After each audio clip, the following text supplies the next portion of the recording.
In the cold silence of space, Earth hung like a forgotten ornament, scarred, battered, and left behind. They had called it a verdict of peace, a necessary sanction. But for Daniel Reich, captain of the Archangel, it was exile, pure and brutal. The Galactic Council had dressed it up with ceremonial speeches, diplomatic pleasantries, and artificial regret. But at the end of the day, they had shoved an entire species out of the galactic core and slammed the door behind them.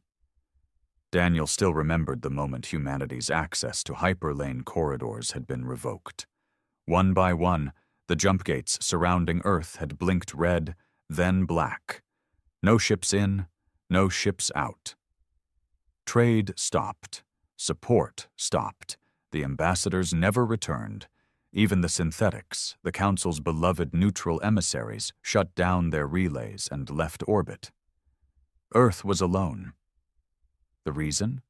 An incident on Cygnus 9, a mining colony jointly operated by humans and Threxian laborers. A brawl turned deadly. A Threxian noble's son got himself impaled by a human exosuit. An accident, Daniel had read in the logs, though no one seemed to care. That one death unraveled everything. The Council held trials that made a mockery of justice. Earth's representatives were silenced, ignored, voted down at every turn. And then came the verdict. Indefinite suspension from the galactic network. Reclassification. Isolated origin species. To them, humanity was a problem that needed to be quarantined. But they forgot one thing. Humans don't die quietly. The Archangel was built during that bitter silence. A super-heavy interstellar cruiser held together by desperation and anger.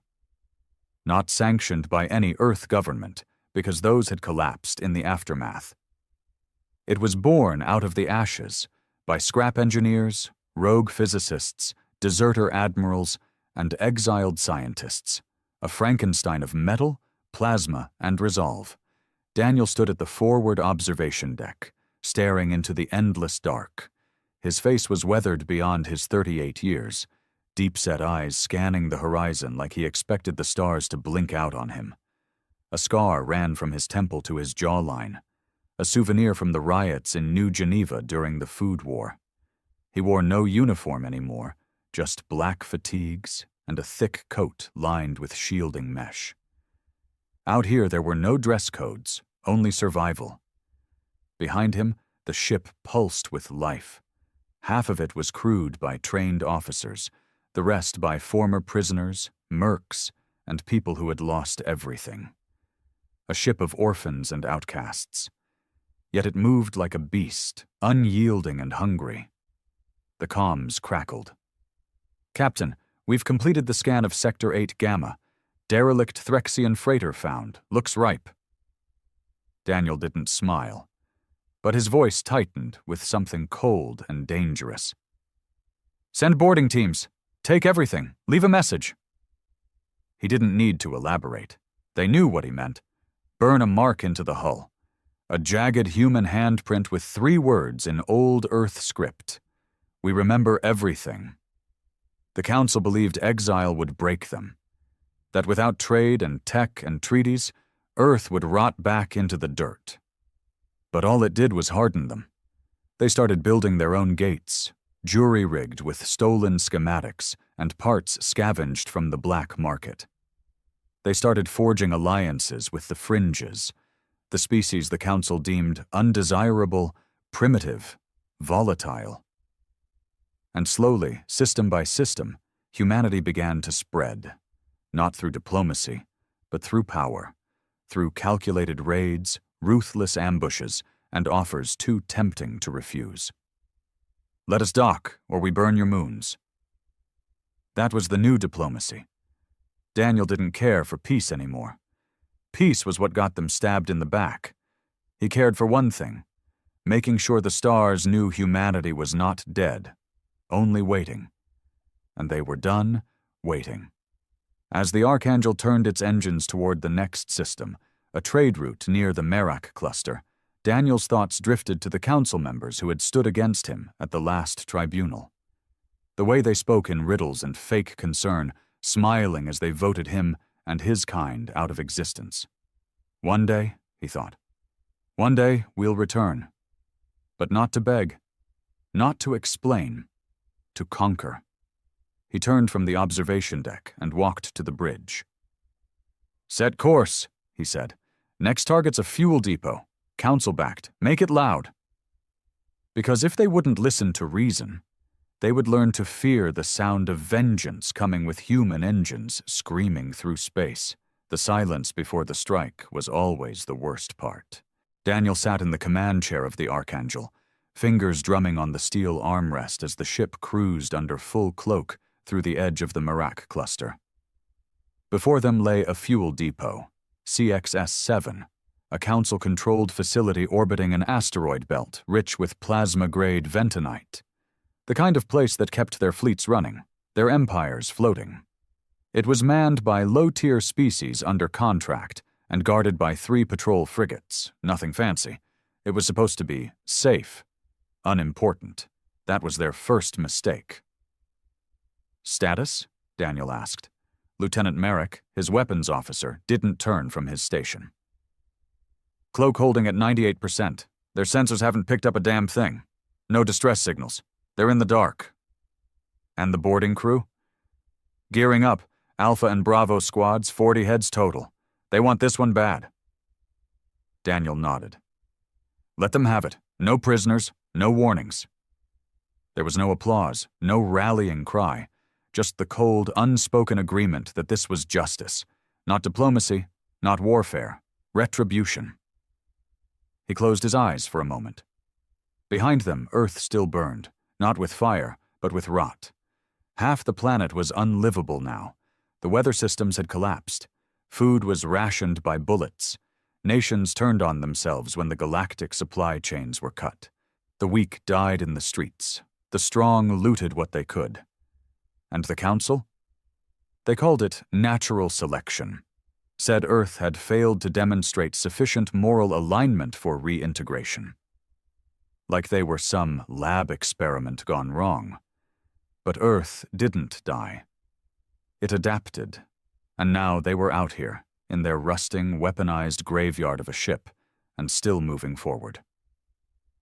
"Ready jump pods," Daniel said. The Archangel tilted slightly as its lower bays opened. Twin pods, armed with hull-piercing drives and carrying 20 warriors each, dropped from the undercarriage like silent sharks in the black ocean of space. 30 seconds to impact. Daniel stood and walked to the viewport, watching the depot slowly rotate beneath them like a helpless animal. This was the second strike in a chain. First was the Threxian freighter, stripped, tagged, and left adrift. Now this. After this, it would be a comm relay station in neutral territory. They weren't just striking back. They were carving a path. Each move designed to send a message. We are no longer asking. The pods hit. The feed lit up on screen. Helmet cams flickered as the crews breached the depot's hull, storming the corridors. Shouts in multiple languages filled the comms. Weapons fire, screams, the buzz of electrified blades tearing through Council security bots. But Daniel's eyes were fixed on one thing, a corner cam showing the station overseer, a Volari bureaucrat with 2 sets of eyes and a gut full of privilege, curled behind a console, stammering into a comms unit that wasn't connected. Daniel turned off the feed. 10 minutes later, Merrick's voice came through. "It's done. All ours. Station secure. Fuel cells intact. We've tagged it." Daniel didn't ask for a body count. Didn't need to. "Detonate the backup drives. Leave the main reactor untouched. Let them come for what's left." Then he walked down to the lower decks. He liked to be present when his crew returned. It wasn't about celebration. It was about respect. The boarding party staggered in, armor scorched, blood-slicked boots clanging on the floor, eyes hollow but hungry. Some carried spoils, alien tech, council data slates, stolen rations. Others just dragged wounded comrades across the metal floor without speaking. Marek approached. His face was pale, but his voice was steel. They had children in the service decks. Daniel paused. Civilians? Contract families? Not council-born? Mixed species? And we neutralized the threat. No survivors. Daniel stared at him for a moment, and finally nodded. It's not our job to parent the galaxy. The Council made the rules. We just follow their example. Marek didn't reply. He just walked away, helmet tucked under one arm, blood streaked down his cheek. That night, Daniel sat alone in his quarters, replaying the data from the raid. The more he watched, the more numb he became. The way the station personnel screamed, the way some begged in tongues his translator didn't recognize, the way one little creature, something between a rodent and a child, crawled over a dead overseer's body, reaching for a dropped med kit. He forced himself to watch it twice. You don't get to look away, he told himself, not if you're the one giving the orders. But beneath the numbness, something else stirred. Not guilt, not pity, resolve. This is the price, he thought, for what they did to us, for every Earth child that starved because they shut down our agri chains, for every colony that rotted when they pulled their medics and left us to die of the red fever, for every voice that was ignored in those chambers, every plea mocked. We were forced to become this. His thoughts were broken by a knock, heavy, insistent. The door slid open to reveal Commander Ray, his second in command. A wiry woman with the eyes of a crow and hands that shook only when she wasn't holding a weapon. We've intercepted council chatter, she said, stepping inside. They've noticed. 3 fleets on alert, one already rerouted to patrol this sector. Daniel leaned forward. Where's it headed? Toward the relay station, our next hit. He smiled, and it wasn't kind. Good, let them come. She hesitated, then added, There's more. A message, encrypted, old Earth code, from deep space. Daniel's body tensed. What kind of code? Military, obsolete, but human. Definitely human. He rose. Bring it to the bridge. Wake the AI. Full decryption. 20 minutes later, the bridge lights dimmed as the AI core spun up. The ship's main screen flickered with static before settling into green script. Priority read. Signal origin, unknown sector, 01199. XOR, message follows. To any human vessel receiving this, we survived. They didn't wipe us all. We're out here. We're building something bigger, something they can't stop. Find us. End transmission. The room went dead silent. Daniel stood frozen, pulse pounding. He knew that code. It was from the old interstellar navy, long before the Council had strangled Earth's fleets. It was supposed to be dead tech, useless, buried with the last of the old Admiralty during the collapse. Ray stepped forward. If that message is real, there are other survivors, outposts, fleets like ours. Daniel's voice was like gravel. Number not like us. Stronger, maybe bigger. They've been hiding. She leaned in. Do we respond? He turned to Marek. Trace the signal source. Marek frowned. That might take days. We'll have to triangulate with jump patterns. And if the Council's watching those same bands, they'll know we got the message too. Then we move fast. We strike the relay station, draw their eyes there, and in the chaos we vanish toward the signal. And if it's a trap? Marek asked. Daniel's eyes hardened. Then we show them what exile taught us. No one argued. Outside, the stars kept spinning. The Council kept sleeping in their palaces, confident that humanity was beaten, scattered, licking its wounds in some dark corner of space. But they were wrong, because exile had not broken Earth. It had reforged it. They struck the relay station like a hammer falling through glass. Relay Theta 4, perched above a desolate rock in the Kurnos Reach, wasn't built to withstand siege. It was a glorified communications array, a whispering post between trade lanes. Protected by one Council patrol corvette and a few orbital drones, its purpose was simple: relay orders, monitor chatter, and remind the lesser systems that the Council was always listening. Until Archangel made sure they stopped hearing anything at all. Daniel watched from the bridge as missiles lanced forward from their ship's belly, searing through vacuum in absolute silence before striking the station's outer shield. The shield held for 3 seconds. Then it cracked like old bone. The second barrage followed immediately, not for show, but for destruction.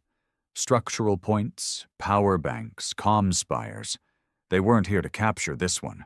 They were here to erase it. "Status?" Daniel barked. Marek was a blur of efficiency at the console. "Drones disabled. Corvette is retreating. They're calling for backup." "Let them. They'll be late." He moved to the side screens. A live feed showed the relay station breaking apart, internal fires spewing into the void, airlocks ripped open. No boarding parties this time. No marks left behind. This was a surgical burn. Total blackout.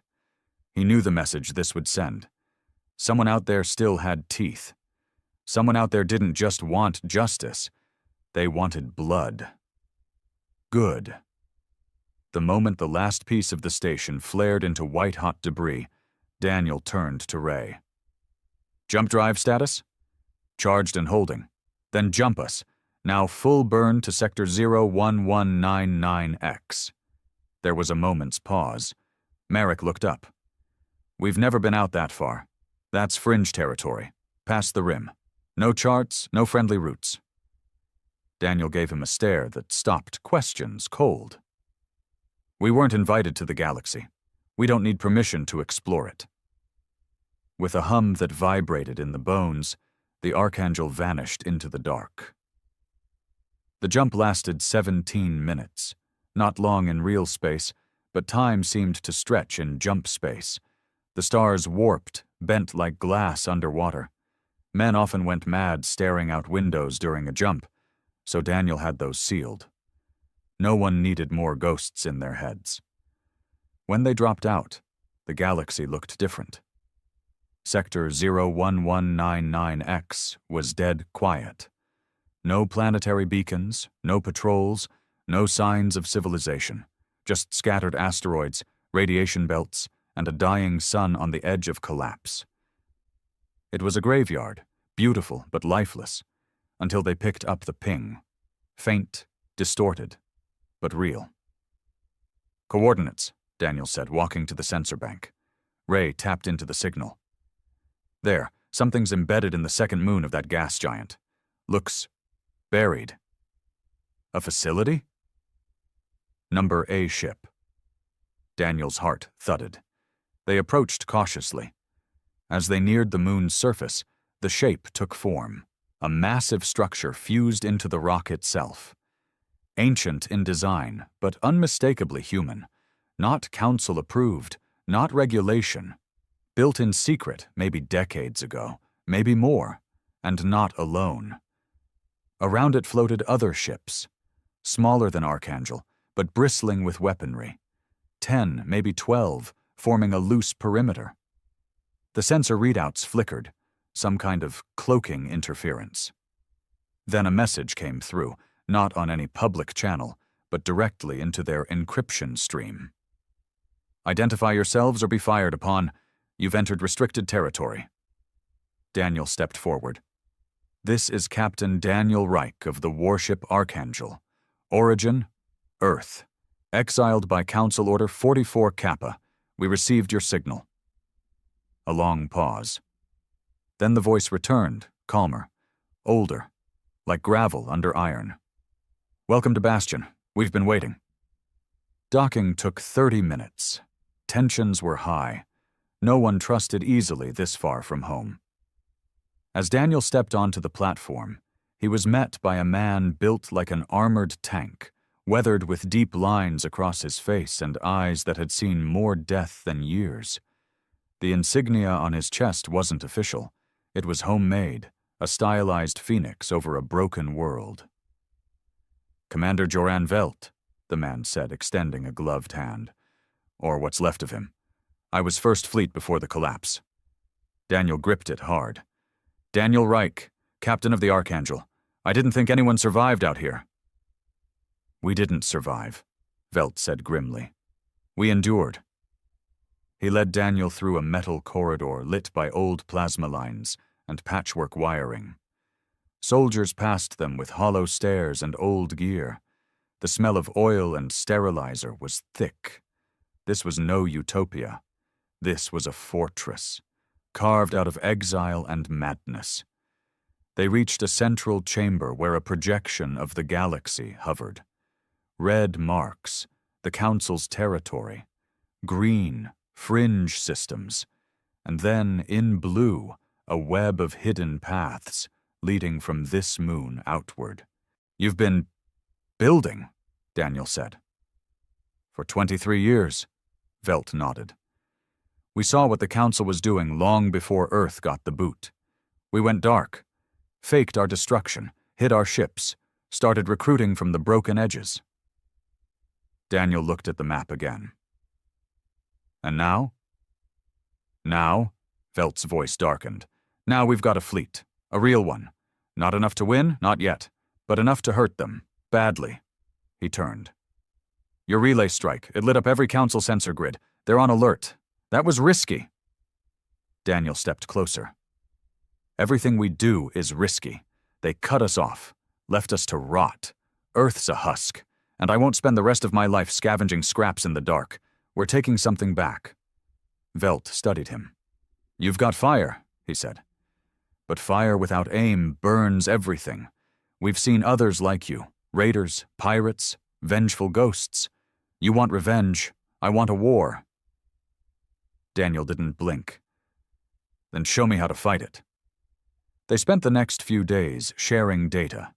Velt's operation was deeper than Daniel expected. They had ex-Council tech, rogue AI units, even a working prototype of a gate disruptor, a weapon capable of collapsing Council jump lanes in transit. Suicide missions had bought them blueprints. Every ship was repurposed from wreckage. Their engineers were more chemist than scientist, improvising in ways no bureaucracy would allow. "We call ourselves the Bastion," Velt explained, "because this is the last stronghold of free humanity." "And the others?" Daniel asked.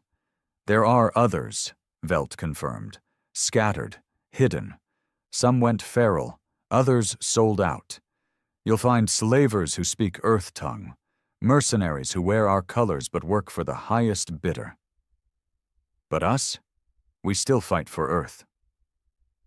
Daniel stared at the map, at the old data streams showing the Council's border fleets, their academy planets, their war factories. "Then give me a target," he said. Velt grinned. "That's the spirit." The mission was named Operation Cinderfall, a munitions world. Council designation, Valus Prime. Not critical, not fortified, but symbolic. It supplied weapons to 3 major fleets, including the ones hunting exiled human ships. And more importantly, it was considered impenetrable. Until now. Bastion had the codes, Archangel had the firepower. Together they had a chance. Daniel stood once again on his bridge, watching as the new fleet formed behind him. Not hundreds of ships, not yet, but dozens, silent, deadly, carved from betrayal and welded with fury. "Make no mistake," he told his crew, his voice grim and steady. "This isn't about survival anymore. This is about the future. They tried to erase us. Now we write the next chapter in blood."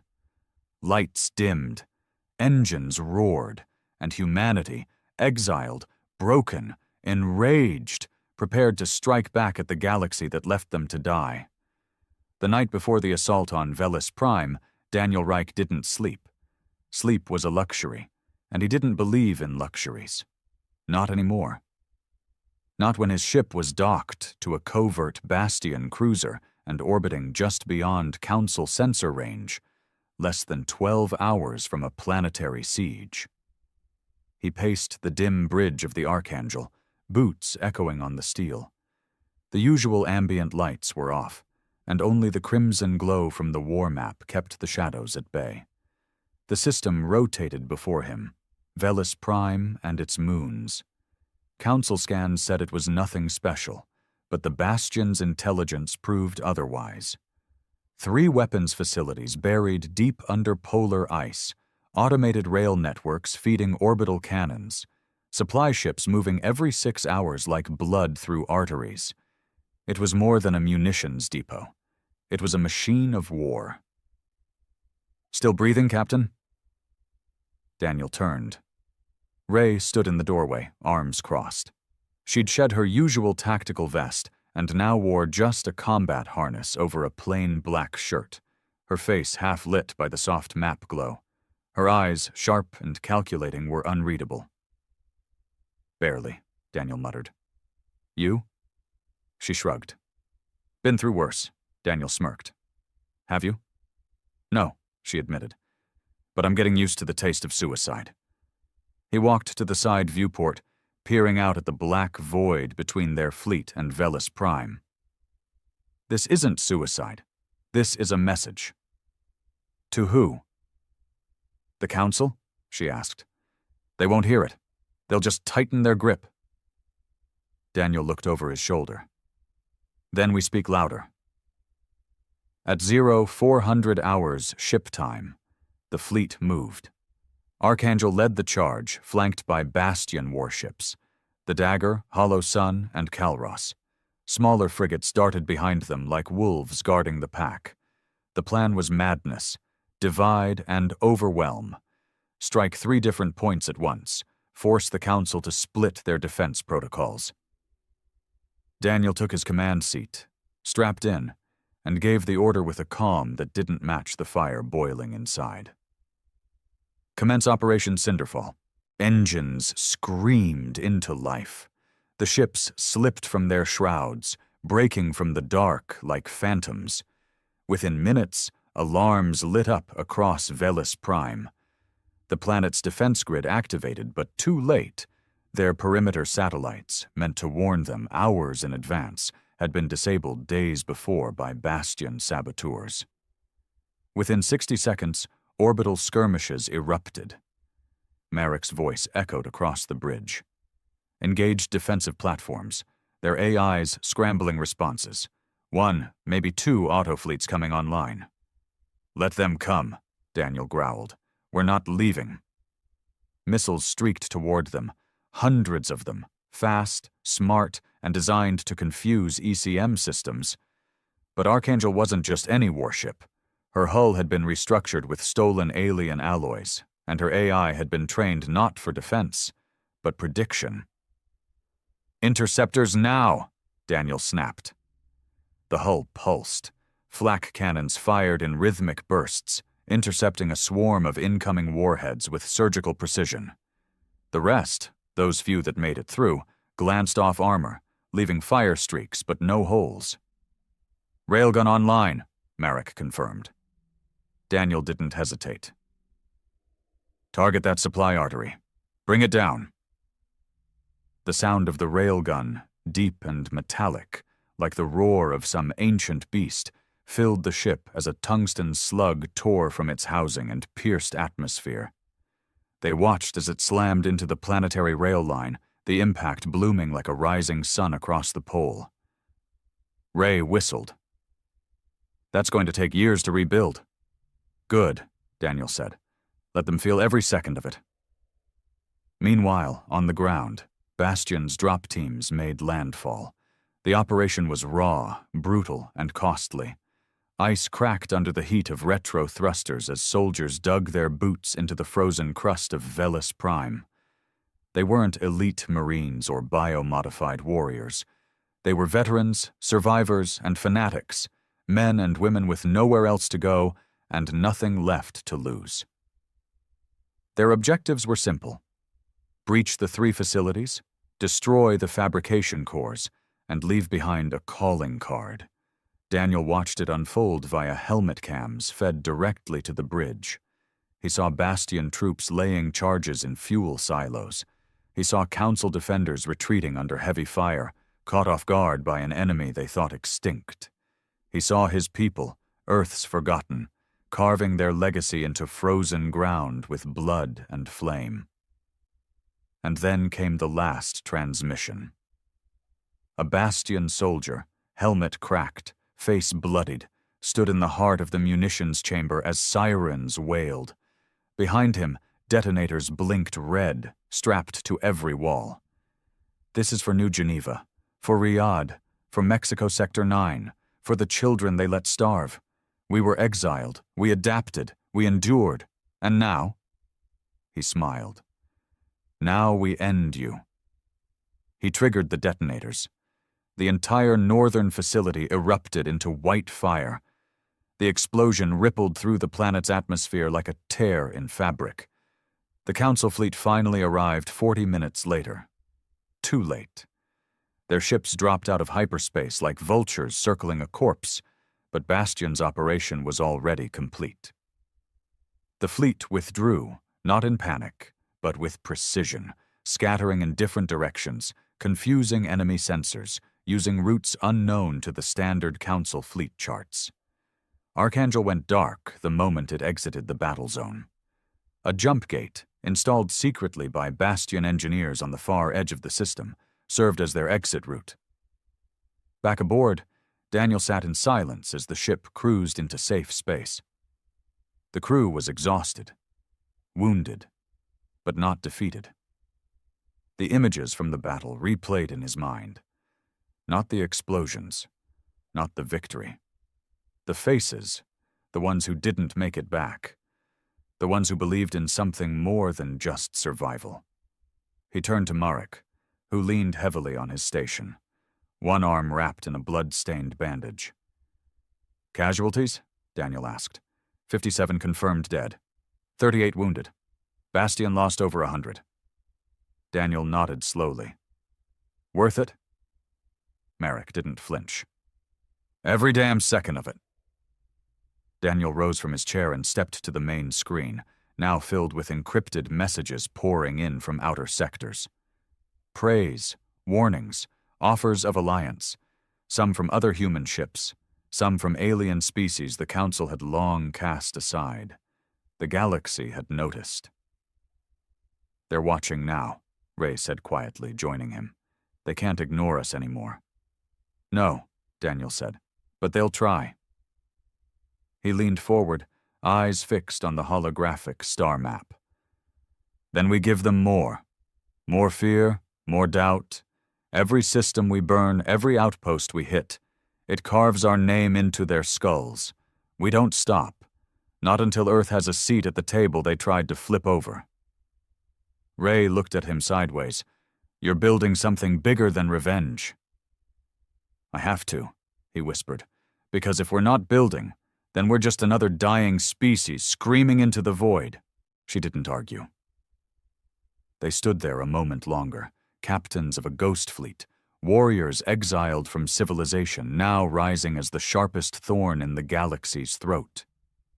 And they weren't done yet, because fire had been lit, not just on Velis Prime, but across the stars. The silence after victory was worse than the battle. Daniel stood alone in the observation deck of Archangel, eyes fixed on the distant flicker of Velis Prime's sun. It burned steady, indifferent to the violence that had erupted in its orbit days earlier. To a star, a war meant nothing. But to the Council, it had meant everything. Reports flooded in. Velis Prime was in chaos, supply lines severed, manufacturing crippled, emergency defense protocols activated across neighboring systems. The Council's precious illusion of order cracked. But what disturbed Daniel most was what came after. A message. Short. Unencrypted. Delivered directly to Archangel's primary channel through a bounce relay that only someone on the inside could have accessed. Stop now. You've made your point. Go any further, and you'll unleash something you can't contain. No signature, no origin, just a warning, or a threat. Ray entered the deck, boots soft on the floor. She carried a data slate and a look that told Daniel things weren't getting better. Council's issued a decree, she said without ceremony. Humanity is now classified a rogue threat species. Daniel didn't react. They're using the attack on Valus Prime to justify deploying their black fleets, she added. That made him look at her. Black fleets? He asked. Those are myths. Not anymore. Bastion confirmed sightings near Sarian's Reach. Heavily cloaked, no insignia, no distress channels. Just weapons. Daniel exhaled slowly. So, they're done pretending we don't exist. They want to erase us before others start believing in us. He turned back to the stars. Then we hit them again. Ray hesitated. We need to think this through. We're not just fighting warships anymore. We're fighting a system that built itself over centuries. One more mistake, and they'll call for extermination. Let them, Daniel said. They already tried. Earth's proof of that. She stepped closer, lowering her voice. We started something, Daniel. A movement. People are watching. Even alien factions. You want fear? Good. But if we don't lead this right, we become exactly what they said we were. He looked at her, and for the first time in days, something flickered in his eyes. Not doubt, but memory. The streets of old Boston during the blackout riots, the food riots, children killed for protein bars, mothers selling everything to get off-world visas that never came.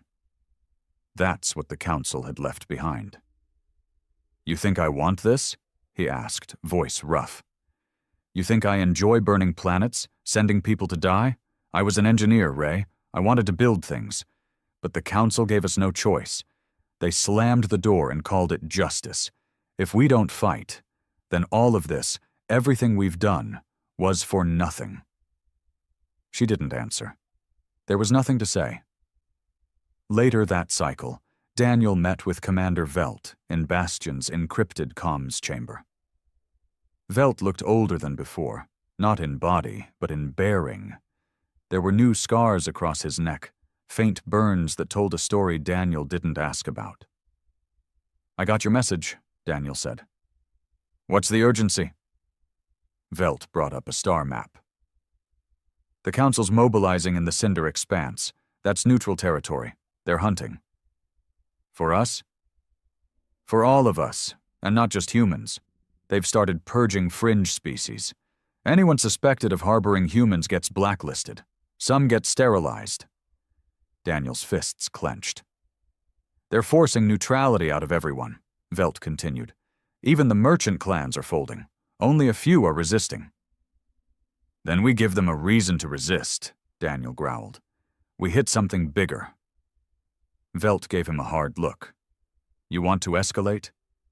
I want to wake the galaxy up. They've been asleep too long. Velt nodded.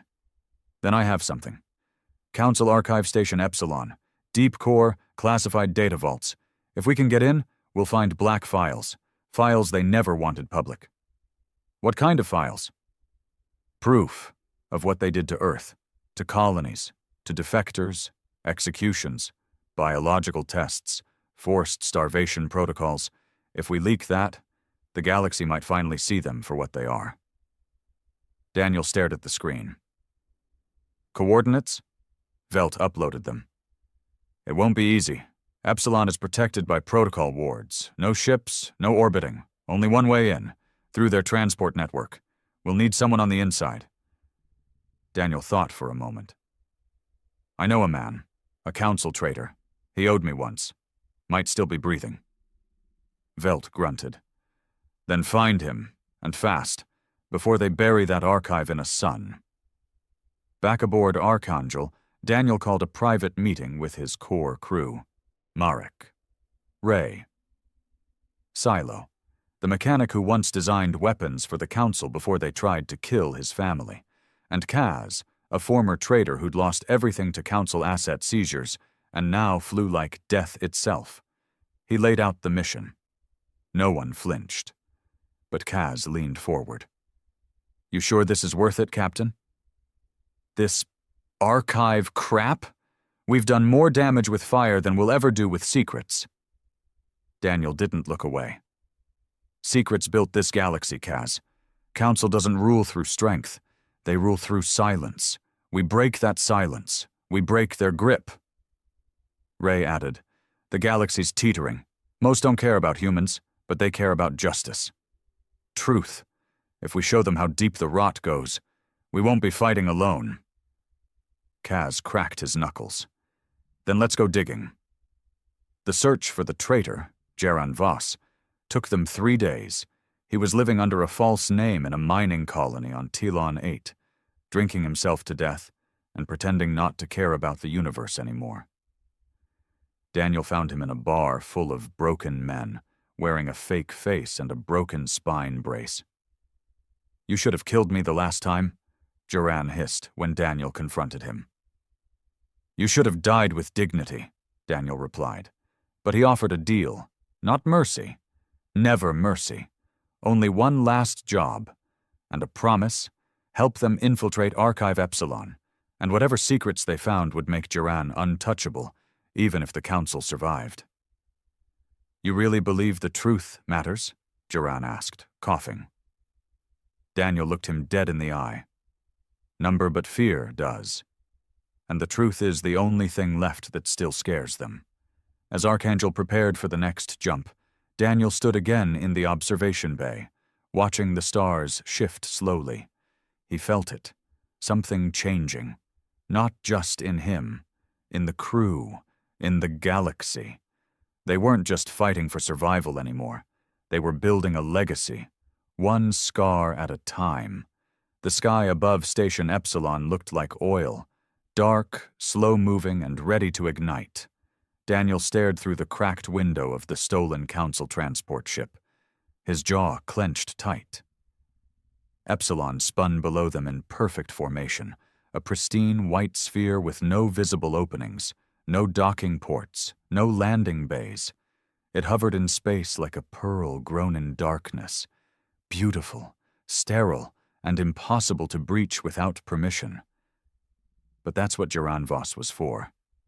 He sat across from Daniel, hunched in the pilot's chair, hands trembling slightly. Not from fear, but from years of abuse and whatever low-grade stims he used to keep himself going. Once, Geran had been the head of security algorithms for the Council's Data Integrity Division, the man who designed the very locks they now planned to pick. "Approach vector locked," Geran muttered. "A eye handshake initiated. They'll think we're a medical logistics vessel returning from Cygnus 7. "And they won't scan deeper?" Ray asked, tight-lipped. Geran gave a dry chuckle. "Not unless they're sober, which none of them are, I assure you. Most of the inner core operators drink their lunch." Daniel didn't relax. "How long do we have?" 2 hours. Once we're inside the shell, internal monitors will go blind for about 7 minutes. That's our window to disappear.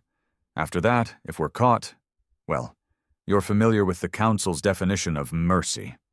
Daniel looked back toward the rear of the ship, where Merrick and Silo were checking gear. Compact charges, anti-sensor suits, neural dampeners. Nothing bulky, nothing loud. This wasn't a siege. It was a surgical ghost raid. As they drifted closer, the ship shuddered gently, a sign they'd passed the first of Epsilon's perimeter scans. Geran held up a small key made from black glass and placed it into the console. The moment it clicked, the ship lurched. Daniel reached for his sidearm on instinct. "Relax," Geran muttered. "The shell's opening." Indeed, from below, the perfect surface of the station began to segment. Small panels pulling away, revealing a narrow shaft lined with magnetic tethers. "A coffin chute," Geran whispered. "They only use it for bodies they don't want traced. I figured they wouldn't miss one." Daniel gave him a look. "You're a twisted bastard." "You're the one who came to me, Captain." They descended in near total silence. Once inside the shaft, gravity shifted, locking their boots to the side wall. Ray led the way, planting a small sensor disruptor every 15 meters, just enough to break the station's passive scanning rhythm without triggering a full alert. Marek carried the pulse carbine.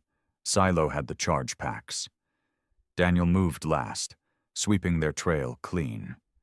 The interior of Station Epsilon was nothing like Daniel expected. There were no guards, no drones, just sterile white corridors lined with sealed doors, each with a numeric code and no labels, the kind of design that only made sense to machines. It was quiet. Too quiet. Duran directed them through an auxiliary maintenance shaft. "All paths converge at the central core," he whispered, "but the data vault sits 20 levels down. We need to bypass at least 3 biometric locks to get there." "And you still have clearance?" Daniel asked. Duran's grin was hollow. "Number. But I have a copy of someone who did." He produced a metal syringe from his coat and injected it into the access panel. For a moment, nothing happened. Then the door hissed open. The air inside was colder, not just in temperature, but in weight. A silence that wasn't absence, but suppression. "This is where the truth lives," Duran muttered. "Everything the Council didn't want anyone to know. War crimes, betrayals, internal dissent. Things they did even to their own species."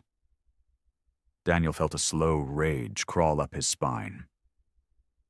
"Let's rip it open." The vault chamber was enormous. Dozens of hexagonal columns extended from floor to ceiling, each humming with light and data. Duran moved fast, interfacing with the master console at the far end.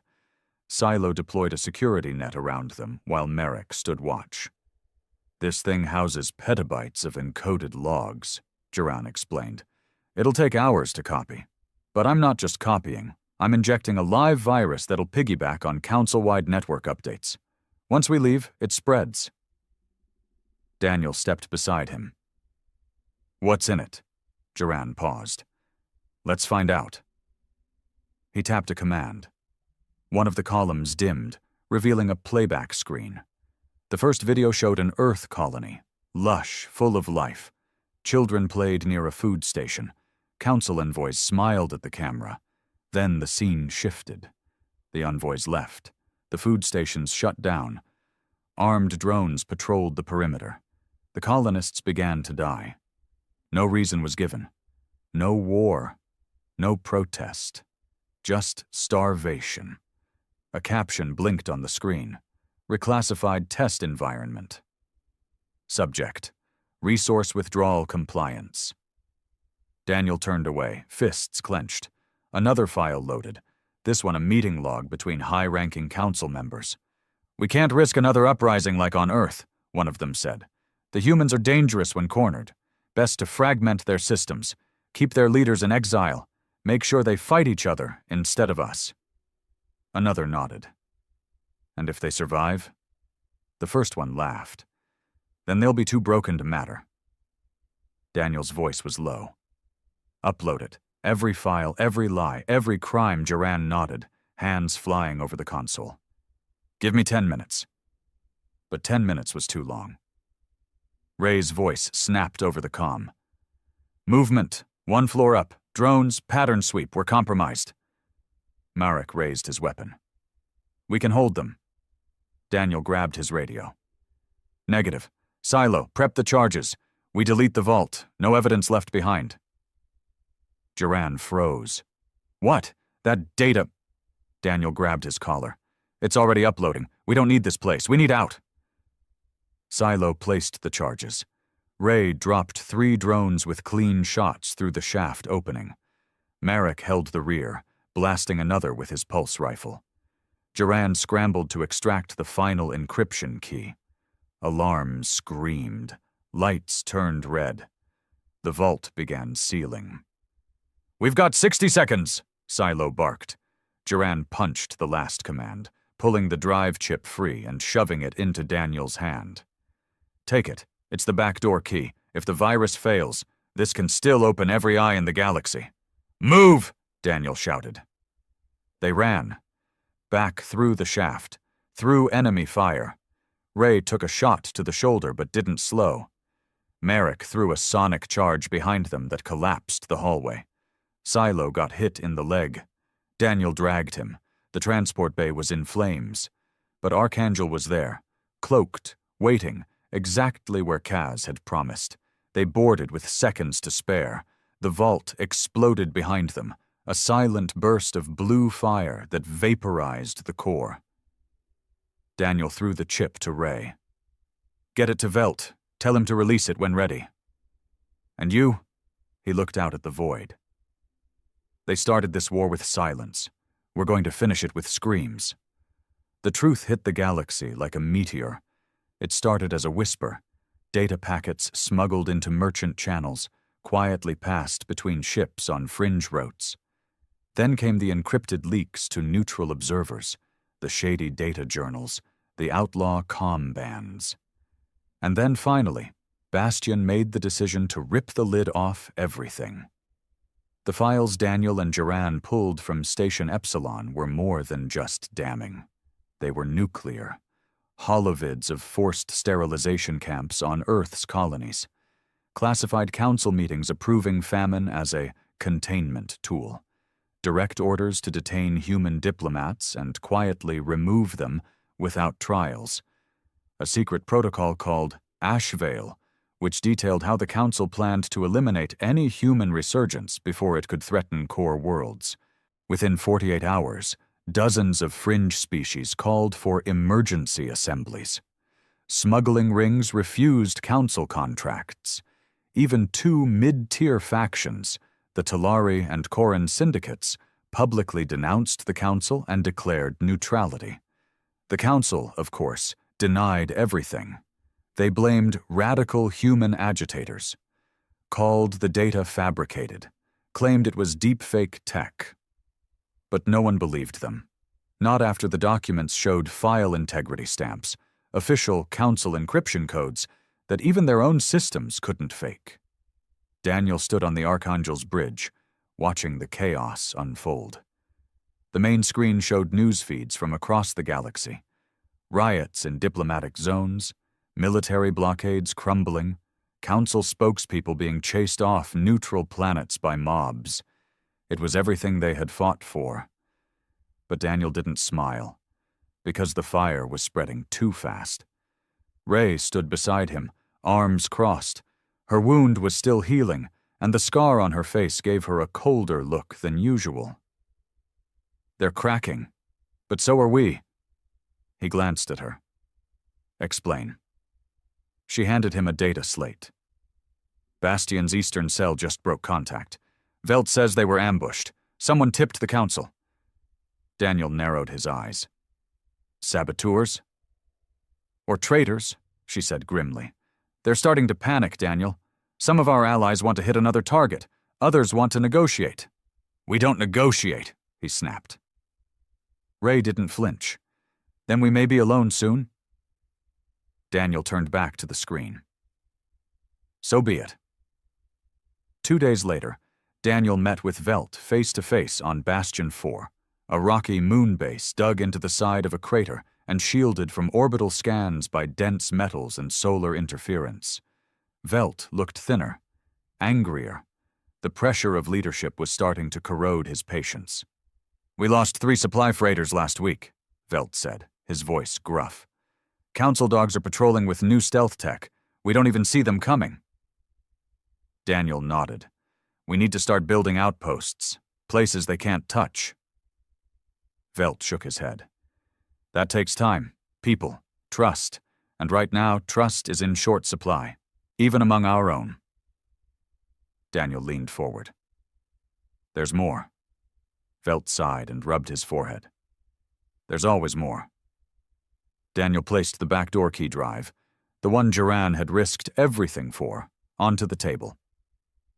This will get us into every system the Council still thinks is secure. Military traffic, surveillance logs, economic choke points. We hit their arteries next. Velt stared at the drive for a long time. "You're escalating this into a full war. They declared war when they starved our colonies." Velt didn't argue, but then he added something that hit harder than Daniel expected. "Duran's dead." Daniel blinked. "What?" "They found his body yesterday, throat cut, dumped in a freight tube near Toulon." Daniel's stomach turned. Duran had been a traitor, a coward, a bastard, but he hadn't deserved that. Not after what he'd done for them. "I want to know who did it," Daniel said coldly. Velt shook his head. "So do I. But right now we've got bigger problems. Someone's bleeding us from the inside." Back aboard the Archangel, the mood was tense. The crew had felt the shift. The early days of vengeance had given way to paranoia and fatigue. Every new face was suspect. Every ship that docked was scanned twice. Even Merrick had started sleeping with one eye open. Silo, the old engineer, said it best one night in the mess hall. "This ain't a revolution anymore," he muttered, sipping synthetic whiskey. "This is survival dressed up in fancy words, and survival turns good men into monsters." Daniel overheard it, but he didn't respond. Because he knew Silo was right. They weren't building a future. They were tearing the old world down and praying something better rose from the ashes. Then came the message. Broadcast wideband. Uncoded. Bold. "This is Council Admiral Theon Brax, speaking on behalf of the Galactic Preservation Authority. Effective immediately, all ships aiding or abetting human insurgents will be treated as hostiles. Your outposts will be neutralized. Your leaders captured. There will be no mercy. And to the human vessel, Archangel, you have 72 hours to surrender your commander, Daniel Reich. If you do not, your world dies screaming." Ray slammed her fist on the console when she heard it. "They're going after Earth." Daniel stood in silence, face unreadable. Marek cursed under his breath. "We left Earth to survive. Now they want to finish the job." Daniel nodded slowly. "Then we stop them." He turned to Ray. "Get me eyes on their fleet. I want every route, every backup system, every jump gate." Ray hesitated. "You're not going back to Earth, are you?" Daniel looked her dead in the eyes. "I never left." The battle for Earth was never going to be fair. Within 48 hours, dozens of fringe species called for emergency assemblies. Smuggling rings refused council contracts. Even two mid-tier factions, the Talari and Koran syndicates, publicly denounced the council and declared neutrality. The council, of course, denied everything. They blamed radical human agitators, called the data fabricated, claimed it was deep-fake tech. But no one believed them. Not after the documents showed file integrity stamps, official council encryption codes that even their own systems couldn't fake. Daniel stood on the Archangel's bridge, watching the chaos unfold. The main screen showed news feeds from across the galaxy. Riots in diplomatic zones, military blockades crumbling, council spokespeople being chased off neutral planets by mobs. It was everything they had fought for. But Daniel didn't smile. Because the fire was spreading too fast. Ray stood beside him, arms crossed. Her wound was still healing, and the scar on her face gave her a colder look than usual. "They're cracking. But so are we." He glanced at her. "Explain." She handed him a data slate. "Bastion's eastern cell just broke contact. Velt says they were ambushed. Someone tipped the council." Daniel narrowed his eyes. "Saboteurs? Or traitors?" she said grimly. "They're starting to panic, Daniel. Some of our allies want to hit another target. Others want to negotiate." "We don't negotiate," he snapped. Ray didn't flinch. "Then we may be alone soon." Daniel turned back to the screen. "So be it." 2 days later, Daniel met with Velt face-to-face on Bastion 4, a rocky moon base dug into the side of a crater and shielded from orbital scans by dense metals and solar interference. Velt looked thinner, angrier. The pressure of leadership was starting to corrode his patience.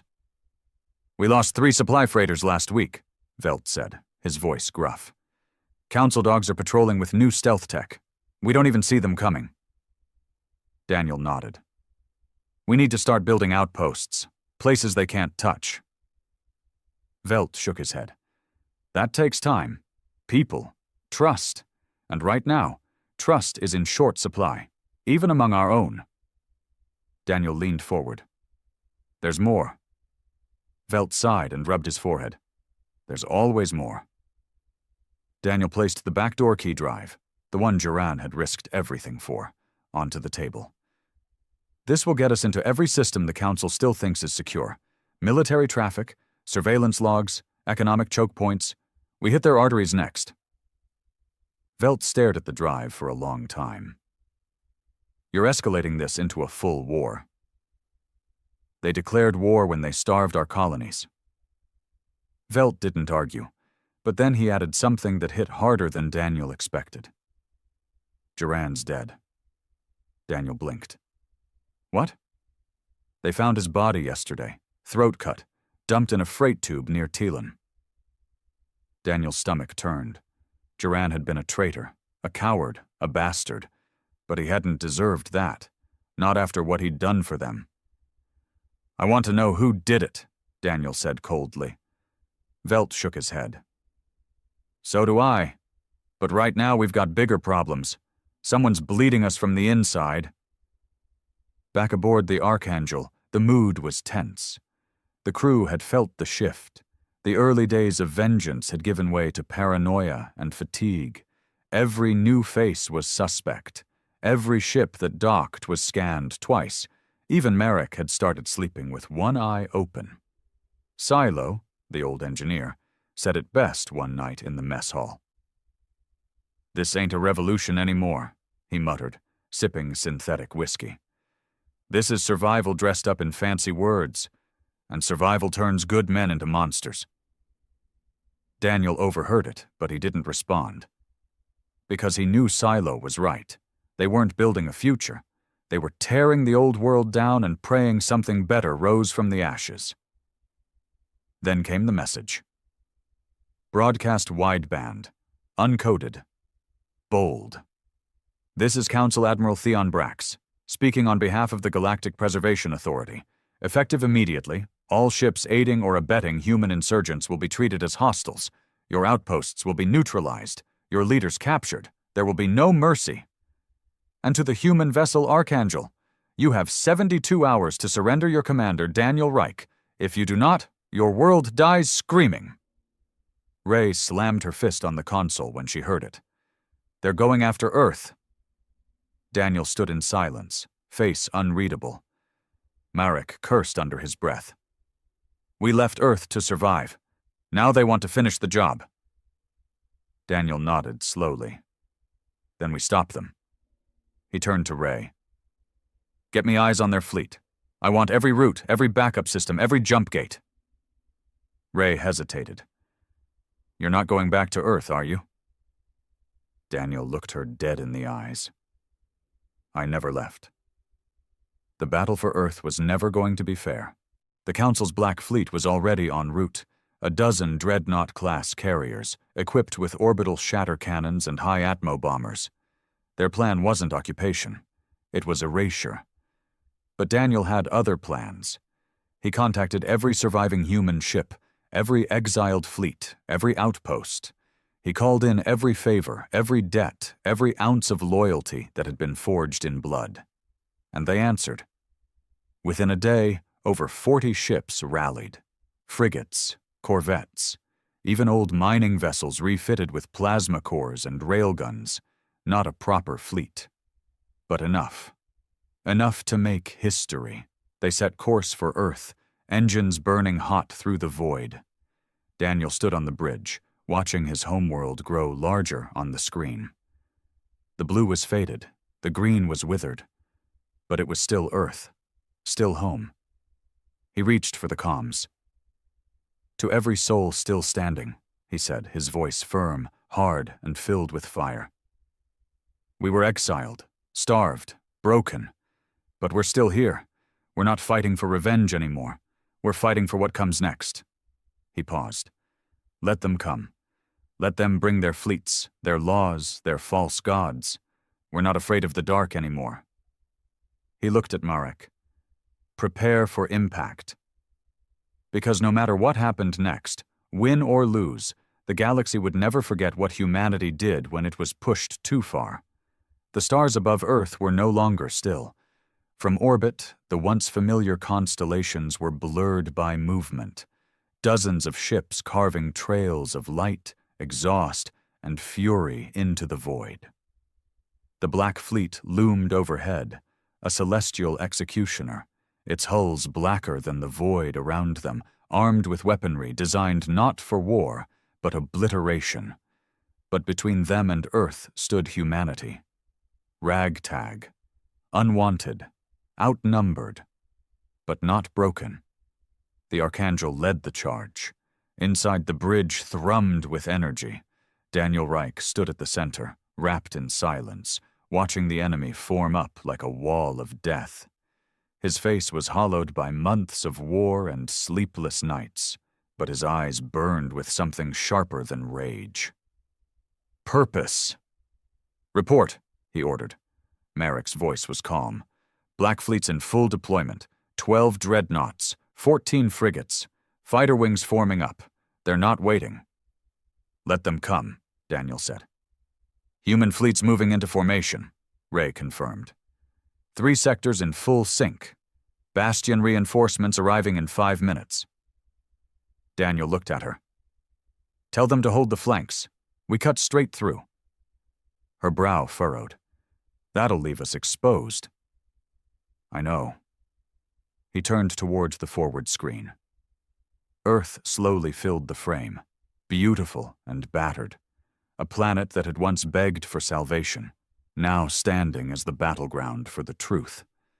He opened the comms. "This is Captain Daniel Reich, Earthborn, exiled by force. Today we take back what they tried to bury. This is not about hate. This is about memory. We remember who we are. We remember what they did. And we are done running."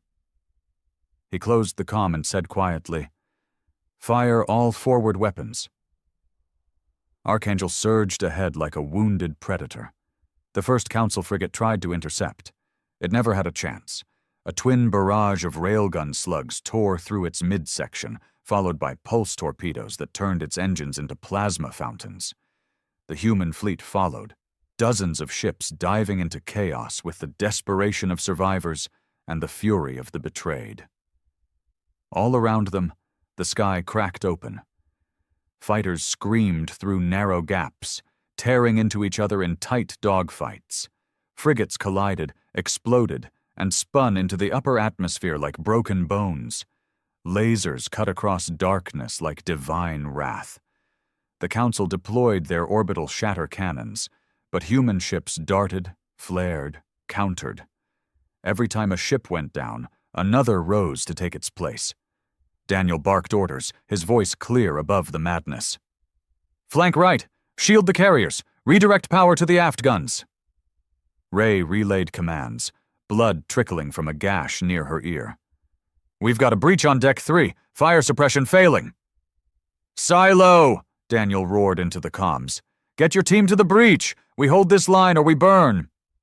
A moment later, Silo's voice came through, rough and hoarse. "Deck 3 contained," patching the hull. "Don't crash this ship till I get back to my whiskey." Daniel allowed himself a small grin. But the grin vanished when the first dreadnought opened fire. The beam lanced out, a stream of plasma and antimatter, slicing a Bastion destroyer clean in half. Another volley followed, this time aimed directly at Archangel. "Incoming!" Marek shouted. The crew braced. The blast struck the starboard side, tearing through armor plating like wet paper. The ship spun, alarms howling, consoles sparking, bodies were thrown. Ray slammed into the railing, barely grabbing hold. Daniel hit the floor hard. His ears rang. Smoke filled the bridge. But they didn't stop. "Stabilize the spin!" he growled, pulling himself upright. "Return fire! Hit that thing in the throat!" Archangel's railguns fired again, this time guided manually, aimed at a vulnerable seam along the dreadnought's lower hull. The shot struck true. The dreadnought shuddered. Secondary explosions rippled across its body. One of its reactors burst, sending debris spiraling into the void. Cheers erupted across the bridge, ragged, desperate cheers. But Daniel didn't join them. Not yet. There were still 11 more. The battle raged for over an hour, a brutal, ceaseless storm of fire and steel. Human ships sacrificed themselves to protect Earth's orbital defense rings. Kamikaze strikes took down 2 more Council vessels. Bastion deployed boarding pods into one of the dreadnoughts, triggering internal sabotage that turned its own guns against its fleet. Daniel watched the enemy break apart, not just physically but psychologically. They were used to control, not resistance. Now they faced a people with nothing left to lose, and that made them dangerous. Finally, the Council flagship, Virelian Prime, pulled back. Their retreat was silent. No surrender, no message, just shame and silence. 2 days later, Earth was quiet. The skies still burned in places, but the Black Fleet was gone. What was left of the human fleet floated in high orbit, damaged, mourning, but victorious. On the ground, people emerged from shelters and bunkers. They looked to the skies not with fear, but with awe. Someone had fought for them, and won. Daniel stood on the surface, boots sinking into old Earth soil. The crater where New Geneva once stood smoldered in the distance. Ruins, scars, memories. Ray walked up beside him, one arm in a sling. "The Council broadcast a message an hour ago." Daniel looked at her. "They want a ceasefire," she said. "Talks, negotiations. They're calling it a humanitarian solution."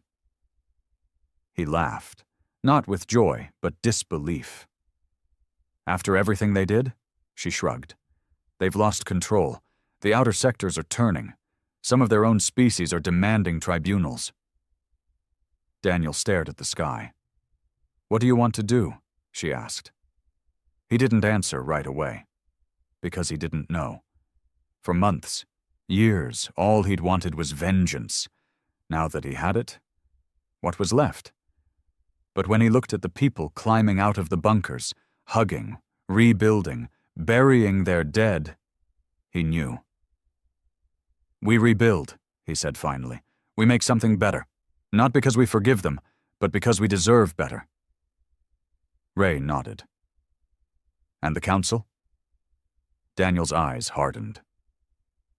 "They'll answer. In time. The galaxy's awake now. We'll make sure it remembers." He turned, walking towards the command shuttle. There were trials to plan, a new alliance to form, a future to build, one not handed down by rulers in ivory towers, but forged by exiles who refused to die. In the end, humanity wasn't saved. It saved itself. Not with mercy, but with fire. And now the stars belonged to them.